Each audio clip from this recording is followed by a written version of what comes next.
ایک آخری بات یہ میں اپنے دوستوں سے کر رہا ہوں، خاص طور پہ جن کو اجازت خلافت ہے ان کے لیے، کہ کتابوں میں نے پڑھا ہے یہودیوں کے اندر جادو بہت زیادہ ہے. یعنی وہ جو فرعون کے دربار میں جادوگر اسلام لے آئے تھے، مسلمان ہوئے تھے، موسیٰ علیہ السلام پہ ایمان لے آئے تھے، تو اس سے پتہ چلتا ہے کہ جادوگر قوم میں شامل ہو گئے تھے.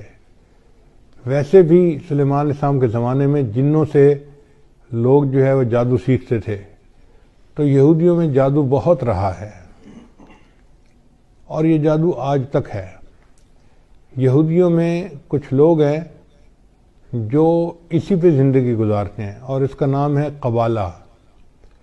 جیسے ہمارے دین اسلام میں نا تصوف کہ کچھ لوگ روحانیت کو بنانے کے لیے پوری زندگی خانقاہوں میں رہتے ہیں، محنت کرتے ہیں، بیعت ہوتے ہیں، تو دین اسلام میں جس طرح تصوف ہے، یہودیوں میں اس کے مقابلے میں قبالہ ہے، اور قبالہ جادو کو کہتے ہیں، اور یہ جادو مستقل کرتے رہتے ہیں. ان کا حال یہ ہے کہ نبی علیہ السلام کے زمانے میں ایک آدمی تھا جو منافق تھا، اس نے نبی علیہ السلام پر بھی جادو کیا تھا، اس نے اور اس کی 2 بہنوں نے، اور نبی علیہ السلام پر 6 مہینے اس کا اثر رہا تھا. پھر اللہ تعالیٰ نے بتا دیا تو نبی علیہ السلام نے پھر ایک چٹان کے نیچے ان کے بالوں کو دبایا گیا تھا، وہ نکلوائے اور جادو کا اثر ختم ہوا.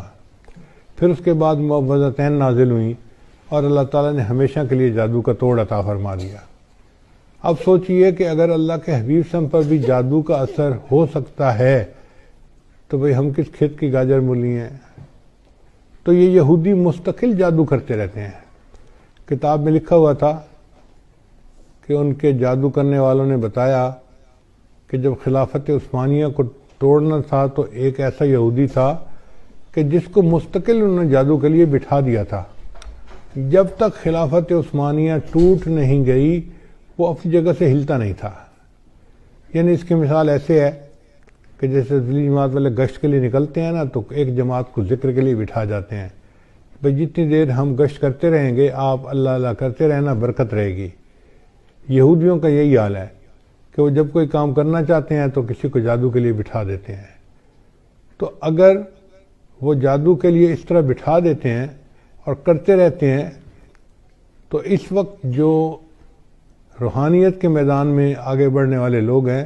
ان کے اوپر ذمہ داری عائد ہوتی ہے کہ وہ ان کے جادو کا توڑ کریں.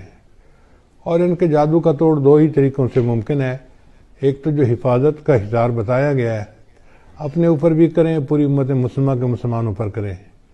اور دوسرا یہ کہ اپنے معاملات میں یہ چیز شامل کریں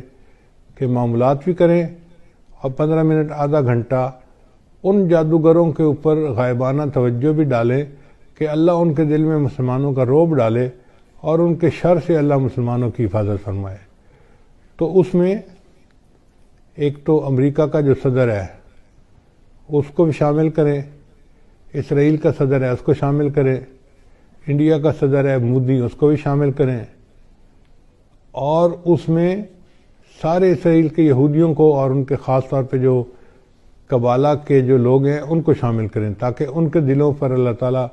مسلمانوں کا رعب بٹھائے اور ان کے شر سے اللہ تعالیٰ مسلمانوں کی حفاظت فرمائے. یہ ایک عمل ایسا تھا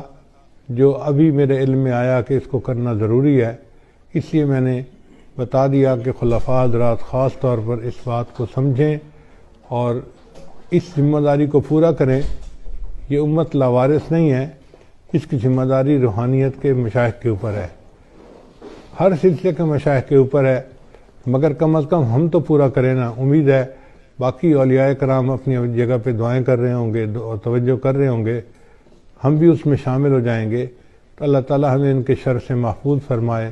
اور اسلام کو اللہ تعالیٰ پھر عظمت کے دن عطا فرمائے.